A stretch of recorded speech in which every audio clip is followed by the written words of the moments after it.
Bonjour à tous et bienvenue sur Top Chrono, la première émission signée Observatoire du Barça. Le concept de cette émission sera très simple, il s'agira de synthétiser ma réflexion sur un sujet en un certain laps de temps. Le concept est directement inspiré des 360 secondes de Poisson Fécond. On attaque tout de suite avec notre premier sujet, on va essayer de comprendre l'échec de Sétienne au Barça en 3 minutes et 15 secondes, montre en main, Top Chrono. Oh, c'est du grand art! Oh, c'est du grand art! C'est exceptionnel! C'est le football comme on l'aime!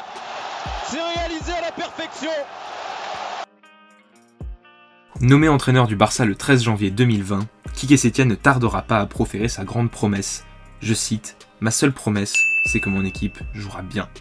En disant ces mots qu'il pensait pouvoir tenir, il s'est mis une pression supplémentaire qui ne l'a certainement pas aidé quand les choses ont commencé à aller mal.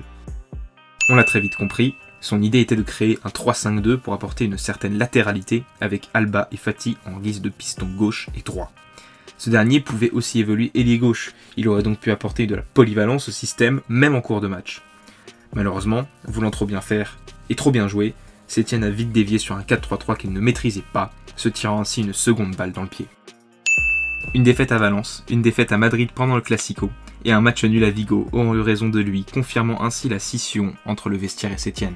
3 matchs clés qui ont fait que le vestiaire n'avait plus confiance en Sétienne. À partir de là, les choses se sont énormément compliquées pour lui, qui en plus de ne plus pouvoir utiliser son dispositif, devait composer sans son vestiaire. Pour le coup, toute la faute n'est pas à imputer à Sétienne. Le vestiaire a lui aussi sa part de responsabilité dans cette rupture. Selon les rumeurs, le vestiaire n'aurait pas apprécié qu'Eder Sarabia, adjoint de Sétienne, leur remonte les bretelles à coups de hurlements, ce qui aurait notamment précipité cette rupture. Un comportement d'une susceptibilité indigne d'un tel club où la remise en question est primordiale. Privé de remplaçants en défense centrale, privé d'arrière latéraux de niveau mondial, privé d'ailier confirmé, privé d'Arthur envoyé à Turin ou de De Jong pendant les semaines cruciales. C'est un entraîneur à qui rien de bien n'arrive qui va devoir bidouiller un milieu en losange sans aucune latéralité pour terminer la saison, changeant alors pour la 2e fois son dispositif en moins de 6 mois. Ce système que l'on pensait alors intéressant après l'éblouissante victoire 4-1 face à Villarreal se révélera alors inefficace dès lors que l'adversité se fera plus dangereuse. Ici la faute est à la direction sportive du Barça, incapable de fournir un groupe digne du nom du Barça à un entraîneur à qui l'on demande de renverser la vapeur en quelques mois. Jusque-là, tous les points que nous avons évoqués, ce n'était qu'en partie la faute de Sétienne. Ici, nous rentrons dans ce que l'on ne pourra pas lui pardonner.